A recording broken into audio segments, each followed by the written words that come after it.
আল্লাহ পাকের অশেষ রহমতে আজকে আসরের নামাজের পরে একজন ভাই ইসলাম ধর্ম গ্রহণ করেছে।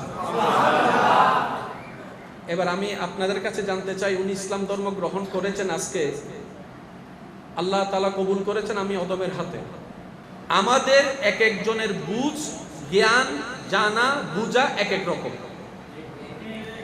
আমরা আমাদের বুঝ অনুযায়ী ইসলামকে বুঝি, বুঝবেন কথা।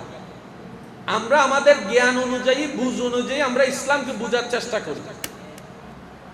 এটা যেমন সত্য, ইসলামের প্রত্যেকটা জিনিস যে আমরা পুঙ্খানুপুঙ্খানু 100 বুঝতে পারবো এমন কোনো কথা আমি বুঝি না বলে ইসলাম ভুল, বিষয়টা তা নয়। আমি বুঝি না বলে ইসলামে কমতি আছে, বিষয়টা কিন্তু তা নয়। কমতিটা আমার ভিতরে, অবুঝতাটা আমার ভিতরে। এই পৃথিবীর বুকে প্রত্যেকটা ধর্মের প্রতি শ্রদ্ধা রেখে বলতে চাই, ইসলাম ধর্ম এমন একটি ধর্ম যেটাকে কোড অফ লাইফ বলা হয়। সম্পূর্ণ পুঙ্খানুপুঙ্খানু জীবন ব্যবস্থা স্বচ্ছভাবে যেখানে দেওয়া আছে, এটার নাম ইসলাম। বলেন সুবহানাল্লাহ। এটা নিয়ে কোন সুস্থ মস্তিষ্কওয়ালা কারো কোনো দ্বিমত নাই। এবার বলেন, আমরা যে বসে আছি মসজিদে, এই মসজিদে আসাটাও কিন্তু আল্লাহর খুশির জন্য। এই মসজিদ থেকে বের হওয়াটাও আল্লাহর খুশির জন্য। কথা বলেন ঠিক কিনা? এই মসজিদে ঢুকা পরকালের ছায়া, এই মসজিদ থেকে বের হওয়া দুনিয়ার ছায়া। এবার বলেন, আমাদের দুনিয়া লাগবে কি লাগবে না? আওয়াজ দিতে হবে, দুনিয়া লাগবে কি লাগবে না? সংসার, ব্যবসা, চাকরি, স্ত্রী, স্বামী, পরিবার, পরিজন, সবকিছু লাগবে। কিন্তু জান্নাতও তো লাগবে, কবরের শান্তিও তো লাগবে। এবার ইসলাম আপনাকে বলে নাই দুনিয়াকে তুমি এমন ভাবে ত্যাগ দাও পরকাল অর্জন করার জন্য যে তোমাকে পরিবারের মানুষ আঙ্গুল তুলে কথা বলবে যে তুমি বাবা হয়ে দায়িত্ব পালন করনি, স্বামী হয়ে দায়িত্ব পালন করনি, স্ত্রী হয়ে কর্তব্য পালন করনি। এই সুযোগ ইসলামে দেয় নাই। ইসলাম বলে দোয়া করা শিখাই দিচ্ছে, রব্বানা আতিনা ফিদ দুনিয়া হাসনাতাও ওয়া ফিল আখিরাতি হাসনাতাও ওয়া কিনা আযাবান নার। রব বলে যে দুনিয়া অর্জন করো, পরকালও সাজাই নাও। এটার নাম ইসলাম। সুবহানাল্লাহ। যত আল্লাহর মকবুল প্রিয় বান্দা, নবী বলেন, রাসূল বলেন, আল্লাহর প্রিয় মকবুল বান্দা, আউলিয়ায়ে কেরাম বলেন, সালেহীন বলেন, তারা দুনিয়ায় এমন ভাবে চলেছে, দুনিয়াকে অর্জন করেছে, পরকালকেও সজ্জিত করেছে। এটাই হচ্ছে সবচেয়ে বুদ্ধিমান, যারা দুনিয়াও ঠিক রাখে, পরকালও ঠিক রাখে। আল্লাহ পাক আমাদেরকে ইসলামের নিয়মকে নিজের ভিতর প্রতিষ্ঠিত করে দুনিয়া এবং পরকালকে অর্জন করার তৌফিক দান করুন। আমিন। আর একটু মহাব্বতের আওয়াজে আমিন। কষ্ট হচ্ছে না তো আপনাদের? এবার আপনি যখন মসজিদে ঢুকলেন, কি পড়ার জন্য?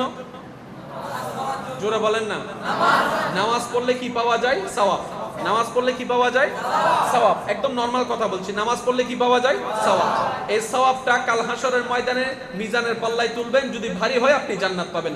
দ্যাট মিন্স নামাজ ইজ ইকুয়াল টু জান্নাত। এটা কি দুনিয়া না পরকাল? জোরে বলতে হবে। এই যে জান্নাত আল্লাহ পাক আমাদেরকে দয়া করে দান করবেন, এটা কি দুনিয়া না পরকাল? তাহলে নামাজ মানে পরকাল সবার জানা আছে। আল্লাহ পাক বলে যে না না, এই নামাজ তুমি পড়বা পরকালকে অর্জন করার জন্য। না না বান্দা, এই নামাজকে আমি এমন ভাবে সজ্জিত করেছি, পরকাল তো পাবাই, দুনিয়ার নিয়ামতও নামাজের মধ্যে রেখে দিয়েছি। এবার বলেন, নামাজের মধ্যে দাঁড়ানো আছে না নাই? আছে। নজর আছে না নাই? আছে। রুকু আছে না নাই? সিজদা আছে না নাই? এই প্রত্যেকটা স্টেপ আপনার শারীরিক ব্যায়ামের অংশ হয়ে দাঁড়াচ্ছে।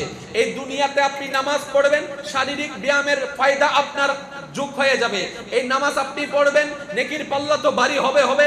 রুকুর সওয়াব আলাদা, সিজদার সওয়াব আলাদা, তাসবির সওয়াব আলাদা, ফাতিহার সওয়াব আলাদা, জাম্মে সূরার সওয়াব আলাদা, নিয়তের সওয়াব আলাদা, আশার সওয়াব আলাদা, বসার সওয়াব আলাদা, ইতিকাফের সওয়াব আলাদা, তাকানোর সওয়াব আলাদা। সওয়াব তো আলাদা দিবে, যেটা পরকালের মধ্যে আপনার কাজে আসবে, আমার কাজে আসবে। কিন্তু রব্বে কারীম এত দয়াবান, দুনিয়ার রিজিকের ব্যবস্থাও নামাজের মধ্যে রেখে দিয়েছেন। সুবহানাল্লাহ। এবার বলেন নামাজ পড়লে দুনিয়ার কিছু ফায়দা আছে না নাই? আরেকটু জোরে বলেন আছে না নাই? এবার বলেন আপনার আমার যে যাই কিছু করি, কাজকর্ম করি, সেটা কিসের জন্য? রিজিকের জন্য। এবার আওয়াজ দিয়ে বলেন রিজিক দাতা কে? আল্লাহ। আর রিজিকটা আল্লাহ কখন দেয়? যখন রহমত দেয়।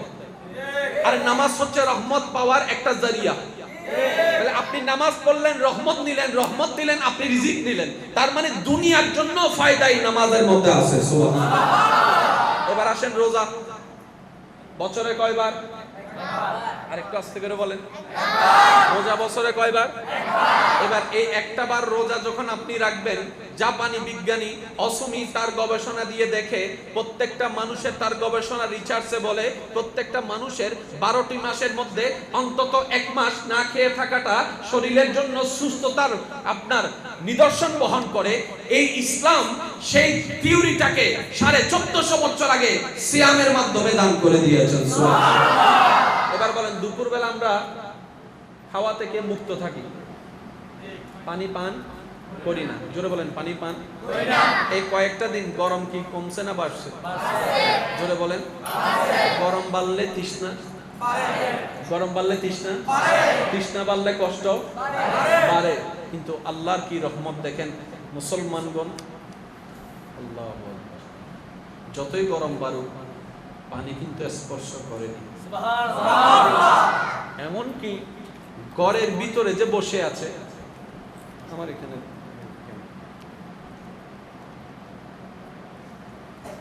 পানি স্পর্শ করেনি, এমনকি ঘরের ভিতরে যে কেউ নাই, বোতল আছে, তিনি আছেন, তারপরও পানি স্পর্শ বিশেষ। এবার বলেন নামাজের ভিতরে দুনিয়ার ফায়দা আছে? জোরে বলেন আছে। রোজার ভিতরে আছে, যাকাতের ভিতরে আছে। এই অর্থনৈতিক মন্দার বিষয়টাকে যদি আপনি আপনার জায়গা থেকে গবেষণা করে দেখেন, সেটার মধ্যে যদি যাকাতের সুষ্ঠু বন্টনটাকে আপনি যদি বন্টন করে সুন্দরভাবে আপনি অ্যাপ্রিপিয়েট করতে পারেন, আপনিও বলতে বাধ্য হবেন একমাত্র এই পৃথিবীর রাজ্য থেকে আপনার অরাজকতা, এই বৈষম্যতা, ধনী গরিবের ভেদাভেদ দূরীকরণের জন্য যাকাত সবচেয়ে বড় ভূমিকা রাখতে পারে। সুবহানাল্লাহ। আমরা অ্যাপ্রোপ্রিয়েট ভাবে দিতে জানি না, পারি না, সেটা আমাদের ব্যর্থতা। কিন্তু ইসলাম সুন্দর পরামর্শ আগেই দিয়ে গিয়েছে। আর একটু জোরে বলেন না। আমার আলোচনা বুঝতে হয়তো আপনাদের একটু কষ্ট হচ্ছে মনে হয়। আমি আমার জায়গা থেকে অদম অযোগ্য হিসেবে সর্বোচ্চ সহজভাবে বলার চেষ্টা করছি, বাকিটুকু আল্লাহ পাকের ইচ্ছা। একবার দরুদ শরীফ পড়ুন। আল্লাহুম্মা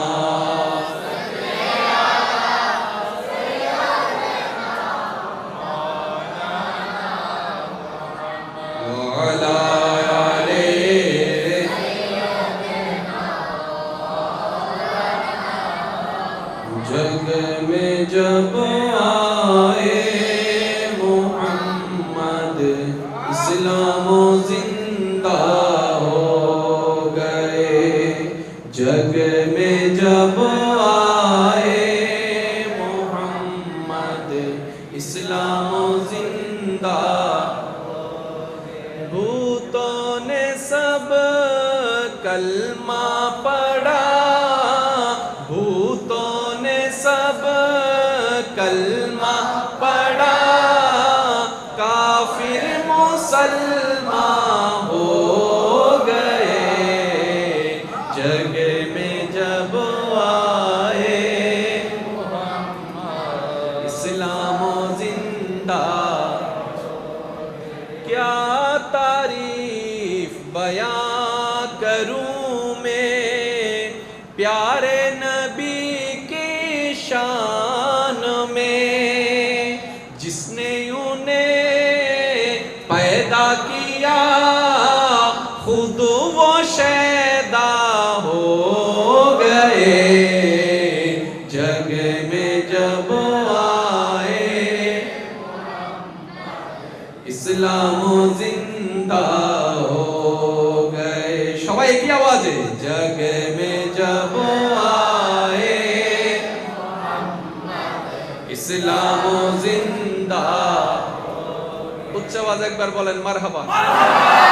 এবার আমি শুধু আপনাদের সাথে কথা বলবো, আপনারা শুধু আমার সাথে রিপ্লাই দিবেন। প্রত্যেকটা মানুষের ভিতর রোগ আছে না নাই?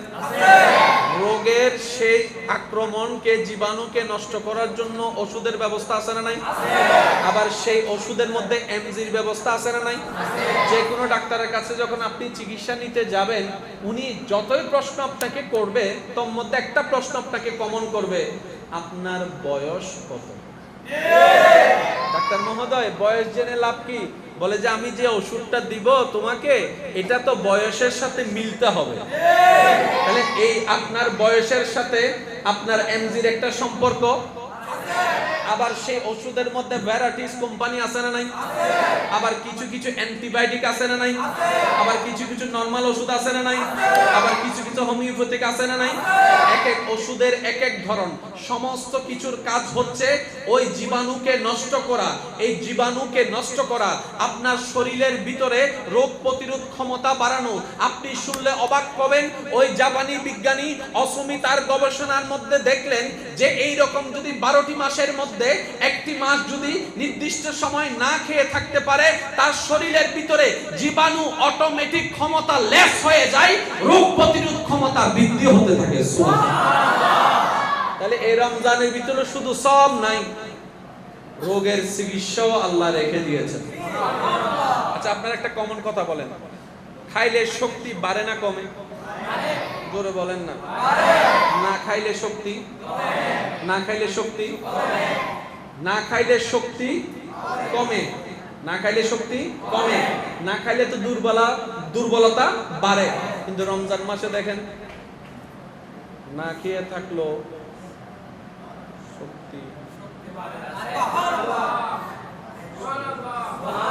না। সুবহানাল্লাহ, রায়দন্নি গরজ যায় হইউন, এটা কেন হচ্ছে?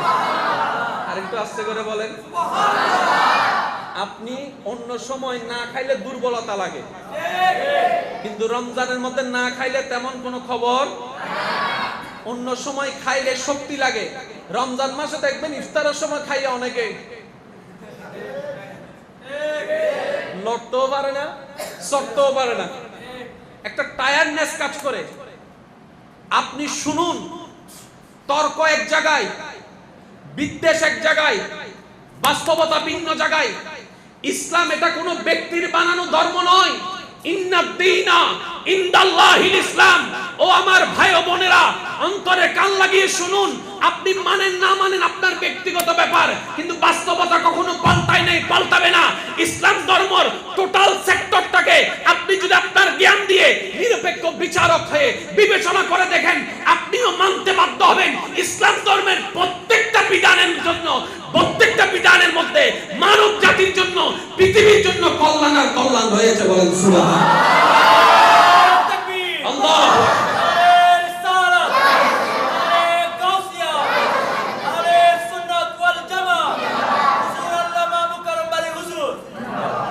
একবার বলেন আলহামদুলিল্লাহ। আমি কাউকে আঘাত করে কথা বলছি না, আমি আমারটার কথা বলছি। আর আমারটার আমার কথা বলার অধিকার, আপনারটার ব্যাপারে আপনার কথা বলার অধিকার। তর্ক করা সমাধান নয়, তর্ক ছিল, আছে, থাকবে, কিন্তু মনে রাখবেন তর্ক ঝগড়া বাড়ায়, ঝগড়া দূরত্ব বাড়ায়, দূরত্ব ঘৃণা বাড়ায়, ঘৃণা অশান্তি বাড়ায়। আর ইসলাম বলে দেয় সেটাকে আমি অপছন্দ করি। সুবহানাল্লাহ। ইসলাম বলে তর্ককারীকে মাফ করে দাও, কষ্টদাতাকে মাফ করে দাও, বাটপারি করনেওয়ালাকে মাফ করে দাও। তুমি তোমার রবের দিকে তাকাই মাফ করো, এই নিয়তে যেন রব তোমাকে মাফ করে দেয় তোমার ভুল দেখে। সুবহানাল্লাহ। এটার নাম ইসলাম। দোকান আছে না নাই? মসজিদ আছে না নাই? দোকানের কাজ আলাদা, মসজিদের কাজ আলাদা, মিম্বরের কাজ আলাদা, জোরে বলেন না। স্কুলের কাজ আলাদা, মাদ্রাসার কাজ আলাদা, সাইকেলের কাজ আলাদা, রিকশার কাজ আলাদা, অটোর কাজ আলাদা, ফাইজারুর কাজ আলাদা, বিমানের কাজ আলাদা, হেলিকপ্টারের কাজ আলাদা। একটা একটার ভিতরে নাই।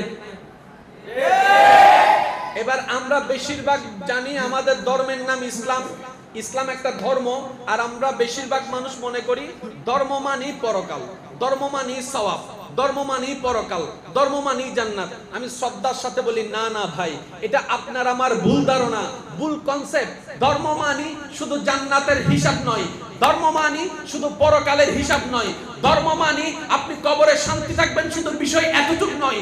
ধর্ম ইসলাম এটা এমন একটা ইসলাম, এমন একটা ধর্ম, কোড অফ লাইফ যাকে বলা হয়, আপনি শুনলে অবাক হয়ে যাবেন। এই ইসলামের ভিতরে শুধু পরকালের নামাজের কথা নাই, রোজার কথা নাই, হজের কথা নাই, যাকাতের কথা নাই, মা বাবার সাথে সন্তান কিভাবে ব্যবহার করবে ইসলাম শিখাই দিয়েছে। সুবহানাল্লাহ।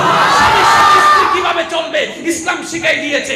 স্ত্রীর সাথে স্বামী কিভাবে ব্যবহার করবে ইসলাম শিখাই দিয়েছে। বড় ভাই আসলে কিভাবে কি করতে হবে ইসলাম শিখাই দিয়েছে। ছোট ভাইকে কিভাবে স্নেহ করতে হবে ইসলাম শিখাই দিয়েছে। দোকান আছে, ব্যবসা কিভাবে করবেন ইসলাম শিখাই দিয়েছে। টাকা বেশি আছে কিভাবে বন্টন করবেন ইসলাম শিখাই দিয়েছে। অপরিচিতের সাথে কিভাবে কথা বলবেন ইসলাম শিখাই দিয়েছে। রাস্তা দিয়ে চলছেন, চুপ কিভাবে নিচে রাখবেন ইসলাম শিখাই দিয়েছে। জেনা কিভাবে বন্ধ করবেন ইসলাম শিখাই দিয়েছে। ইফটিজিং কিভাবে বন্ধ করবেন ইসলাম শিখাই দিয়েছে। তর্ক কিভাবে বন্ধ করবেন ইসলাম শিখাই দিয়েছে।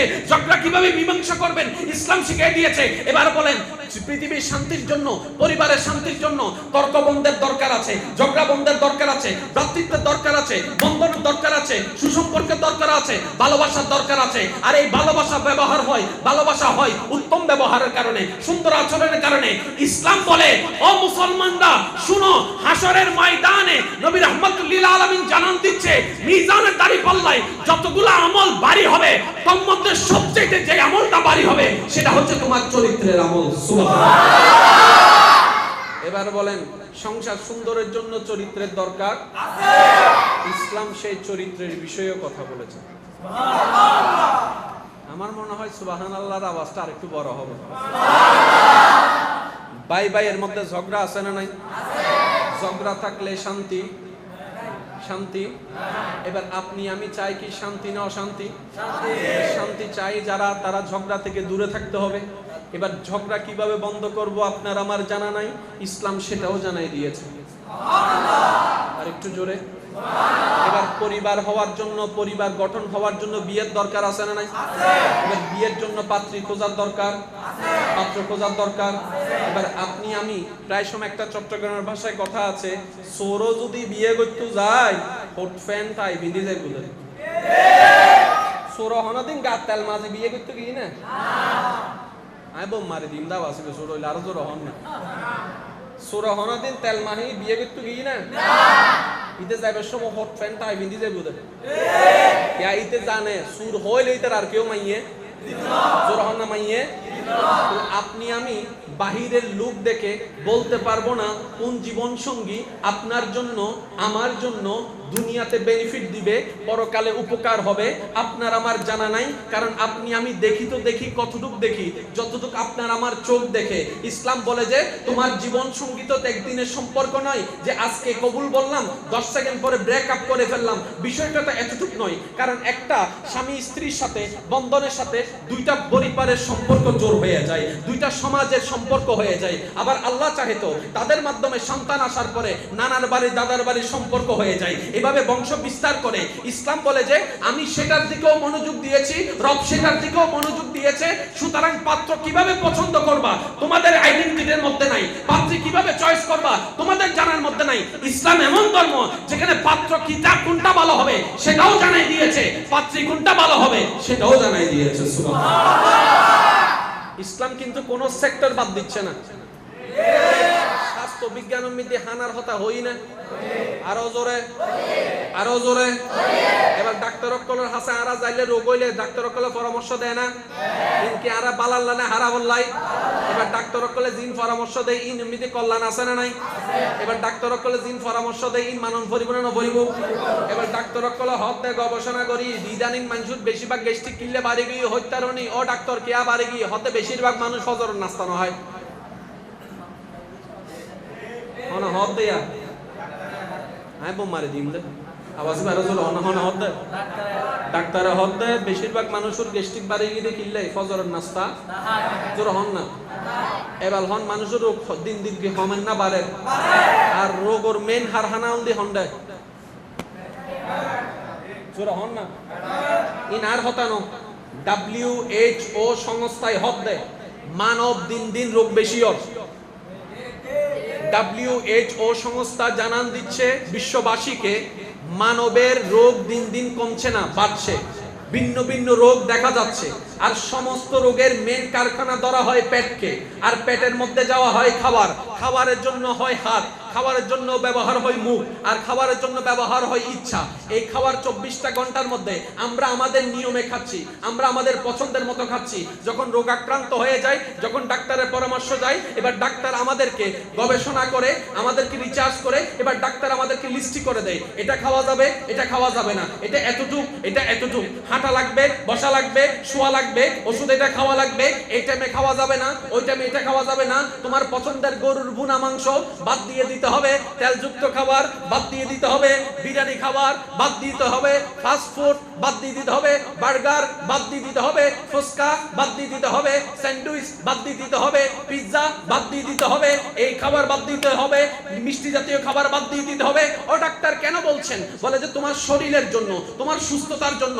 আপনি শুনলে অবাক হয়ে যাবেন, ইসলামের মধ্যে মানবের সুস্থতার জন্য আল্লাহ তাআলা নবী রাহমাতুল লিল আলামিনকে দিয়ে খাদ্যাভ্যাসের বর্ণনা 1450 বছর আগে দান করে দিয়েছেন।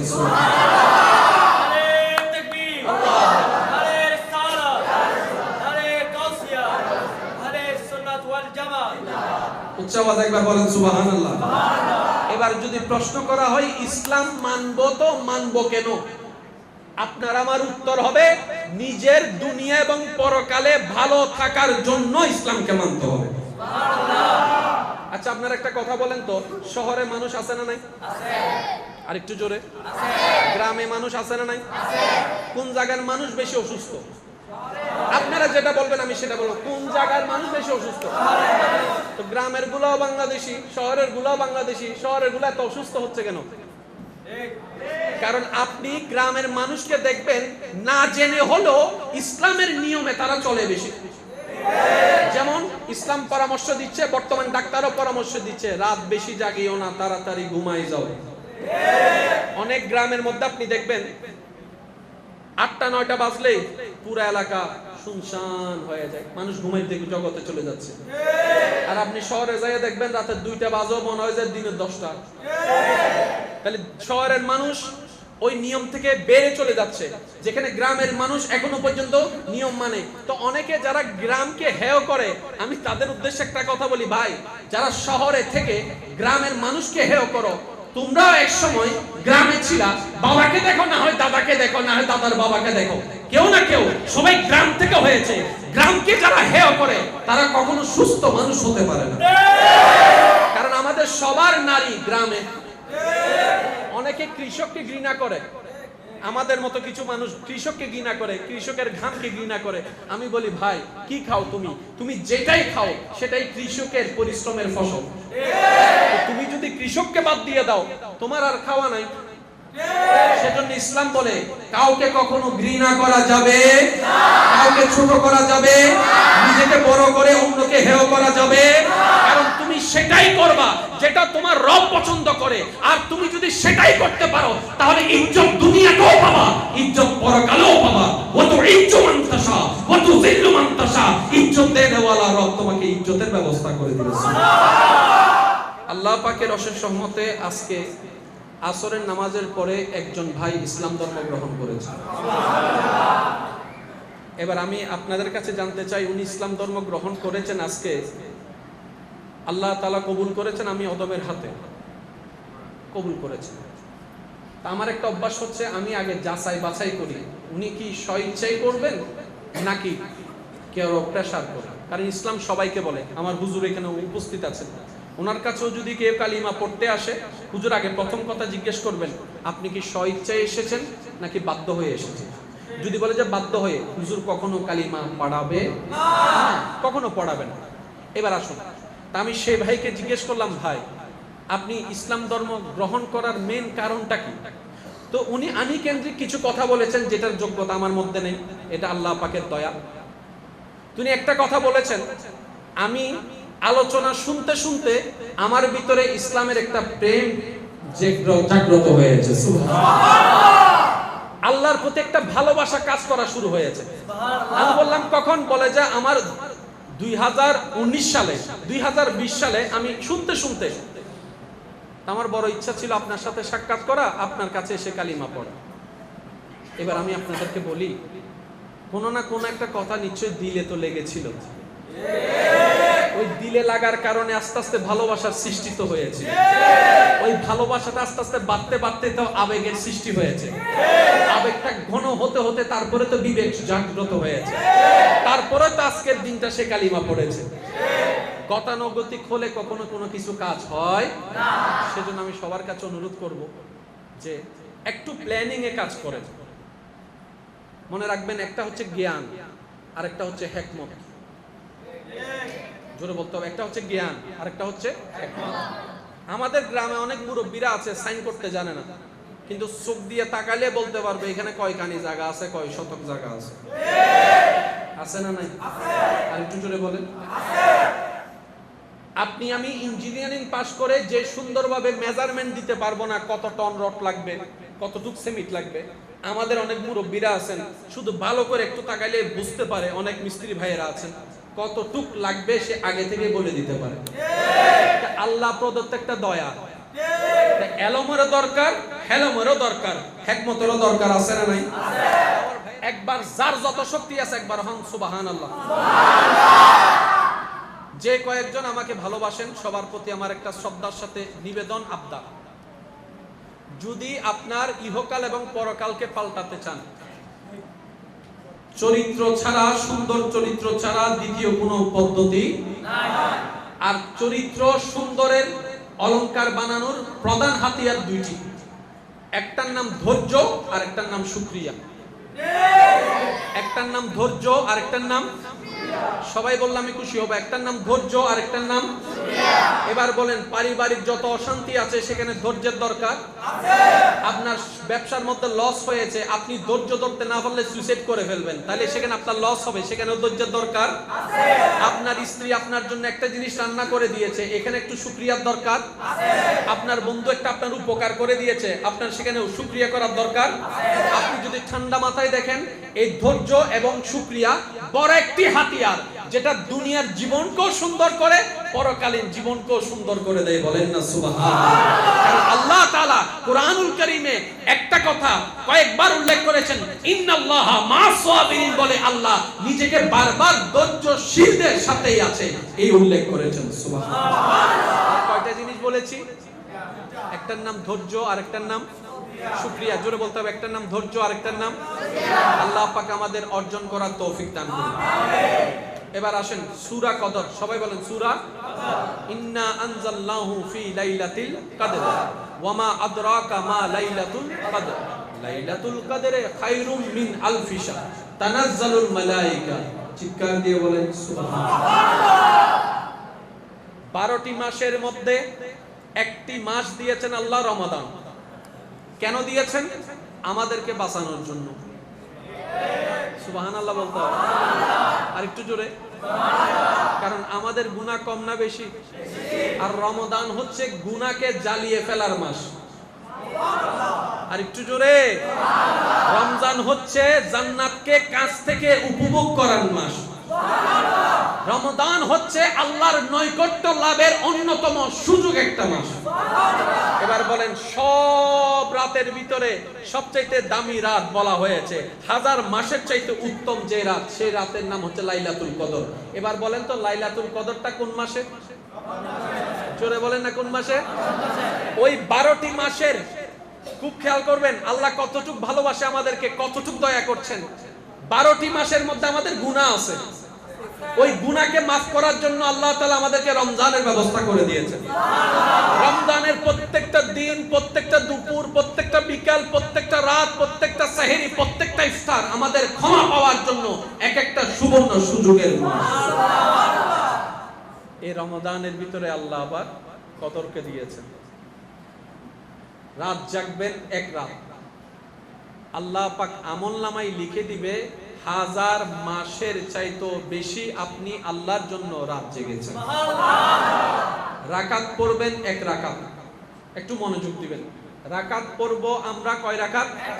কিন্তু আল্লাহ তাআলা দয়া করে ফেরেশতার মাধ্যমে আমাদের নেকির পাল্লায় আমলনামার খাতায় লিখে দিবে আমার বান্দা এক রাকাত পড়েনি, 1000 রাকাতের চাইতেও বেশি পড়েছে। সুবহানাল্লাহ।